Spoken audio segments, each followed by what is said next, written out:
আলাইহিসসালামকে পাননি। এবার আল্লাহ রাব্বুল আলামিনের কাছে দোয়া করলো, তো আল্লাহ রাব্বুল আলামিন হযরত হাওয়া সাল্লাম ও হযরত আদম সাল্লামের দেখা মক্কা মুআজ্জামার মধ্যে যান। তো সেইখানে তারা দুজনেই বসে আল্লাহর কাছে দোয়া করলো এবং আল্লাহ রাব্বুল আলামিন তার দোয়া কবুল করলো আমাদের নবীর উসিলায়। তো হযরত আদম সাল্লাম দেখলো আসমানে লা ইলাহা ইল্লাল্লাহ মুহাম্মাদুর রাসূলুল্লাহ। হযরত আদম সাল্লাম বলেছিল যে মুহাম্মাদুর রাসূলুল্লাহ, আল্লাহ এ হতে পারে তোমার একজন নবী, আল্লাহ তুমি এর উসিলা করে আমার দোয়াখানিকে কবুল করে আমাকে maaf করে দাও। তো আল্লাহ রাব্বুল আলামিন তাকে maaf করে দেন এবং তাদের দুজনে পৃথিবীতে বসবাস করতে লাগলেন। তো আল্লাহ রাব্বুল আলামিন তাদের দ্বারা একটি কাবা ঘর বানান। তো ওই ঘর ছিল খুব ছোট, আস্তে আস্তে বাড়তে বাড়তে আল্লাহ ইব্রাহিম আলাইহিস সালামের জামা এসে যায়। তো ইব্রাহিম আলাইহিস সালাম একটি জান্নাতি পাথর দিয়ে সেই মক্কাকে বানাতে লাগলো এবং বাড়তে বাড়তে আবার চলে এসে আমাদের নবীর জামানায়। আমাদের নবীর জামানায় কাবা ঘর পুরোপুরি ঠিক ছিল, কিন্তু কাফেররা সেটি মানছিল না।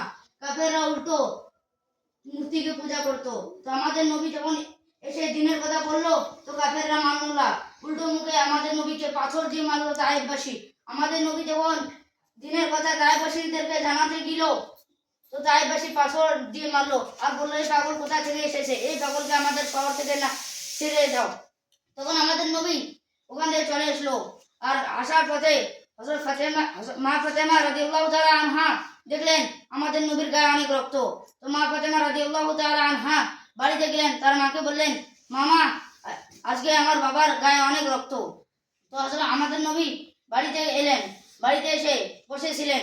তো কিছুদিন বাদ আমাদের নবী আবার ইসলাম প্রচার করতে গেলেন। ইসলাম প্রচার করতে করতে আমাদের নবী অনেক লোককে বলেছে, কারো পা ধরেছে, কারো হাত ধরেছে, বলে ভাই ইসলাম গ্রহণ করো। কেউ মানছিল না, সবাই বলে ইসলাম মানবো না, আমরা কেউই মানবো না। তো কাফেরদের দল একদিন আমাদের নবী চাচা আবু লাহাবকে বলল, এ আবু লাহাব, তুমি তোমার ভাগ্নেকে বলো যেন ইসলাম আর প্রচার করে না, নইলে আমরা তোমার ভাতিজাকে ধ্বংস করে দেবো, তোমার ভাতিজাকে আমরা মেরে ফেলবো। ওই বলে হুঙ্কার দিয়ে চলে যায়।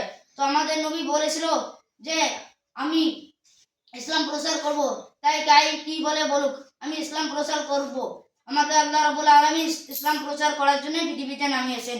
তো আমাদের নবী যখন বলল যে আমাকে যদি আমার ডান হাতে যদি চাঁদ এনে দেওয়া হয় তবু আমি ইসলাম প্রচার করব, যদি এক হাতে সূর্য এনে দেওয়া হয় তবু আমি ইসলাম প্রচার করব, যদি আমাকে এই পৃথিবীর রাজা বানিয়ে দেওয়া হয় তবু আমি ইসলাম প্রচার করব। তো আমাদের নবী সেই ইসলামকে প্রচার করেন, আর সেই ইসলাম আজ পর্যন্ত আমাদের এখানে আছে। তো ভাই আমরা এই ইসলামকে মানবো এবং ইসলাম আমাদের নবীর তরিকাকে মানে চলবো। আসসালামু আলাইকুম ওয়া রাহমাতুল্লাহি ওয়া বারাকাতুহু।